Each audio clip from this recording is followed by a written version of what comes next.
Hi guys, we are here at the waterfall.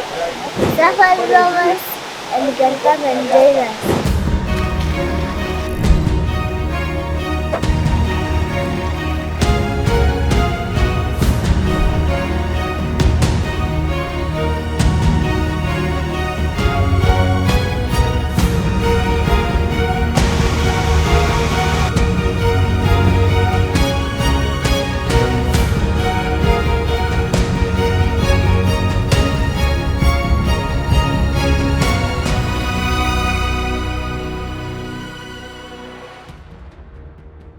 Rise and shine, it's the last day of our Leeward Mount Kenya adventure. We are prepping to go into Ngare Ndare. If you've not seen the first part of this experience, check out our last video. We prep and leave the campsite early. Ngare Ndare is privately managed by the Ngare Ndare Trust and is one of the most exclusive places you can go to. So let's see if it's up to the hype.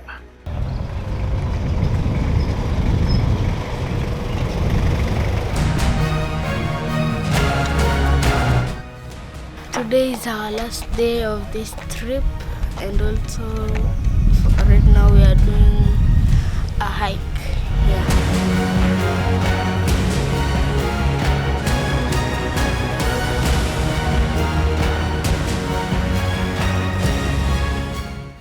We get to the gate and we have been able to get a guide on short notice. We had not booked. We have been lucky with this one. And because of time and because of the shortage of guides, we're going to drive up what would have been a hike.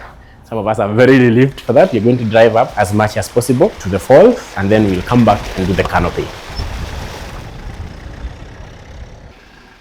My Polo cannot take us through the drive through Ngare Ndare, so we'll have to bench it for now and join up with the other vehicles and move forward.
If you drive to the Glacier pools at Ngare Ndare, you ought to have a good car. We were a little worried that we might not get there, but our vehicles are quite able. It's one of the toughest hills to ascend to as you go up. It tested our 4x4s properly.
At least finally we made it.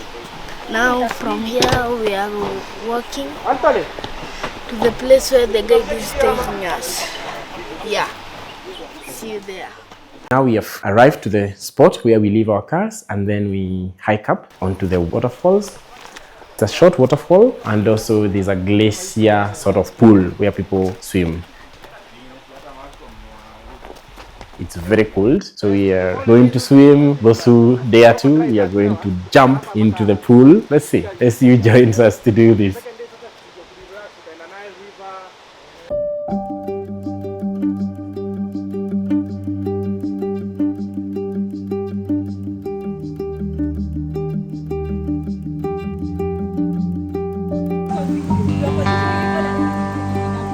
Tuko Kigoma kabisa.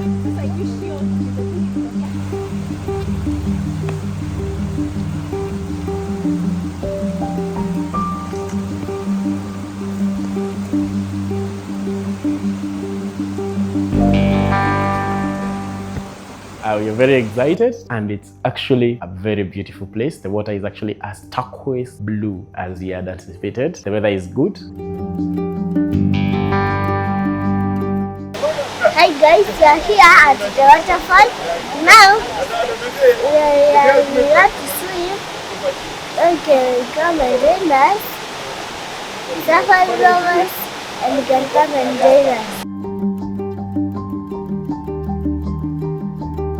Right now we are at the waterfalls, as you can see, and this is Glacier water that is safe. We have tested it in the lab. Yeah, after this we are going to another place. The water is actually not as cold as we anticipated. It's exciting, it's refreshing. I mean, you ought to do it. So for anyone who dares to swim, come on, this is the opportunity. It's so nice. Once you jump in first, it's chilly, but then you get used to it immediately. So this is glacier water. A few of us had come by with empty bottles. They want to fetch the clearest of waters, and they are hiking by the side there to get the water.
Those who there are swimming through the forest there, just to enjoy, just to take a picture.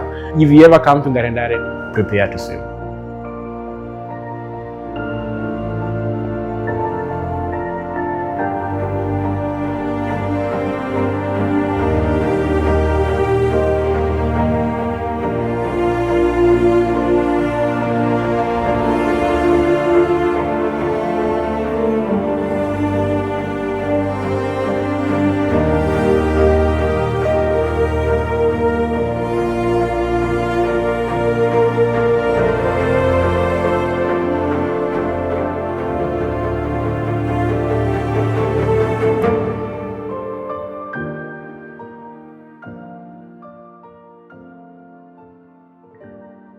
We couldn't get enough of the pool, but we have to go unfortunately. The next part of our adventure is the Canopy walk. It's a 450-meter canopy walk, very high, shaky, it's exciting. When this canopy was constructed, the idea was to walk through the rainforest as you see animals. If you are lucky enough, you are able to see elephants grazing below. It's beautiful. Just walk through the canopies at the height of trees, take pictures, and just breathe that oxygen direct from the leaves.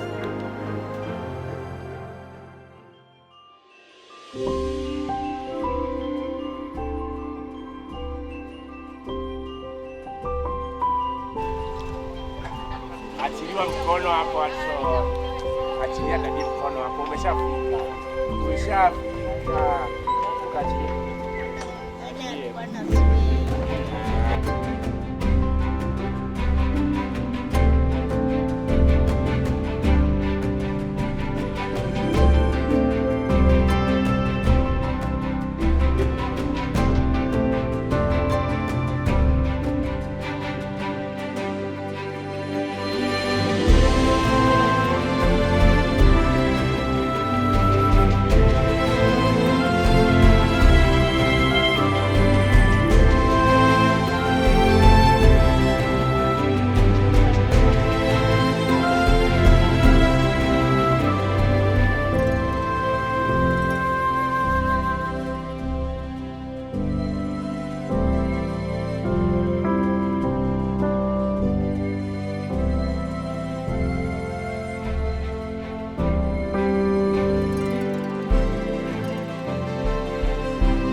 We are done with Ngare Ndare experience. Our guide was very informed and was generous with information to share about the history of Ngare Ndare, the animals, the flora, the fauna. It was just captivating to listen to someone know their craft and dispense that information in such a way that we are all keen to hear him.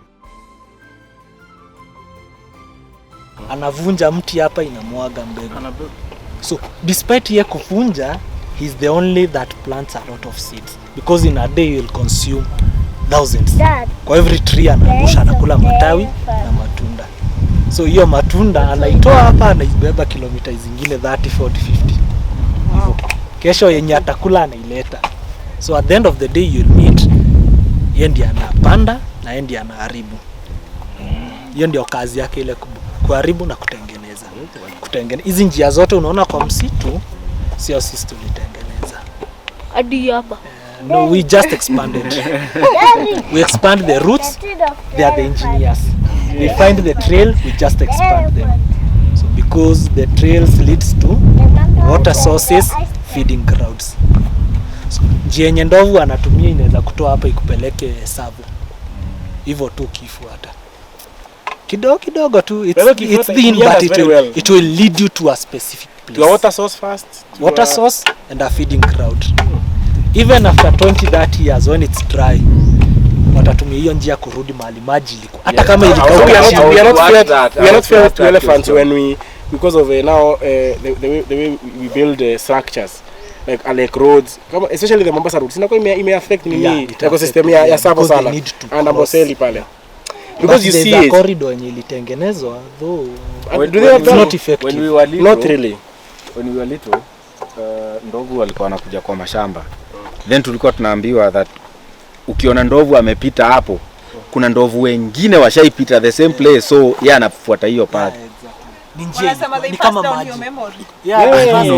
Like, and also hata hiyo kinyesi, it's also, I think also the kinyesi, it's a way of marking that track. because about even the kinyesi sana, Yes. it has a very good The same memory part. of keeping roots at least 30 years at least. Wewe siku yenye ulizaliwa hivi ilikuona, it will keep that memory good enough. So when the child is born, the matriarch starts to pass the knowledge. Hivyo tukamezaliwa kanaanza kuambiwa hapa ndio maji tunakunywa. Kanakaa playful sana kajali. It's playful but it has larger memory than human beings. So ile capacity ya memory yake, it helps ndovu kukumbuka, kunavigate. So even that memory hapa kumekauka juu lakini anajua chini kuna maji. So utakuta akidig. Sikuna mali tulisimama na gari huko nyuma, mali mlituacha. So that is a salt place yenye utakuta anajua maji na kuanga hapo. So kukikauka anajichimbulia mwenyewe until aipate. So I think the greatest unknown, especially when sasa human beings tumeingilia then now what happens if they can't find like a new place or yeah, this died. Hii sisi tulikuta ikuwa imekufa. It must have died for many years even before it came here. For a carcass to decompose completely. Yeah? These are bushback. These are bushback mbili. The other one is a giraffe. And is it the reticulated? Really strong. Tuko kama ng'ombe yani. Kuna muscles na reticulated. What happens? The reason tunaweza kuambia tuko na reticulated, it's because Ngare Ndare is a corridor. So wanyama watatoka Samburu, wanyama watatoka Kenya, wanyama watatoka Borana. They'll end up meeting in this place. I have a question. Yeah. Wanapitianga wapi kwa hii barabara? The road cross to Zuko. Kuna pale nini? Kuna shamba yenye mlipata, ile shamba, that farm is connected to a corridor in Borana. So wanyama wanaingia Borana, only the smaller au vegetarians, si ndovu na sio black rhinos. The rest buffaloes, dik-diks, bushbacks, giraffes, zebras, these are lion skull. Go to Mount Kenya. Kuna mahali kunaitwa elephant corridor. That's where the animals exit now to enter Mlima Kenya. They come back using the same that's the only way to come back to the forest and go back to Samburu. Wanapitia hapo, wana acclimatize like for 2 or 3 weeks, they continue with the journey. The reason being behind, huwezi toka kwa msitu uende savannah in one day. They'll be affected by the altitudes, the temperature. So they'll end up, they come to the forest. You can notice a part of the forest is more dense and a part of the forest is hot. So they come from the colder part of the Mount Kenya, they come through the corridor, they enter the upper part of the forest and continue going northern part. So that trail will continue in eternity, going and coming back. So going, watakuja wapitie hapa kwanza, wapate hiyo kajoto kidogo, waingie kwa msitu katikati wapate baridi. The moment their bodies have accepted, they'll just proceed to Mount Kenya. Na niko na swali, mlikuwa mnajua hizo barabara aje? We just follow the paths of the elephants. We don't know, you just follow the path, it will lead you to somewhere. You just walk hopefully. You just walk freely. Yeah. So hata ukipata kanjia pale, unaona kale kanakaa kanjia, kafuate. Itakupeleka bado kwa maji mahali nyingine na iko na kivukio. So kila mahali inafuata lazima iko na mahali itavukia. Wewe utaangalia ni laga, but the elephant discovered a pathway to cross.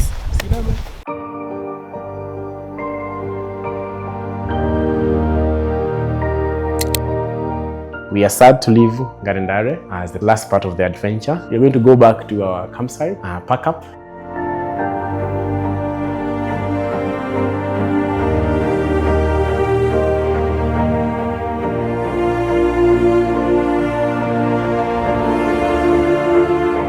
A big shout out to Regency Mount Kenya View Hotel.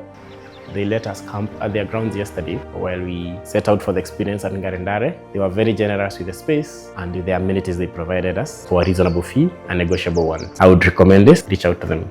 We hope through this experience that you've been with us, you are able to do this by yourself. You can go to Rutundu, you can go to Alice, Ngare Ndare, and this is one of those things you can actually do by yourself. We hope we have been a good point of information and a good point of adventure for you. Bye-bye.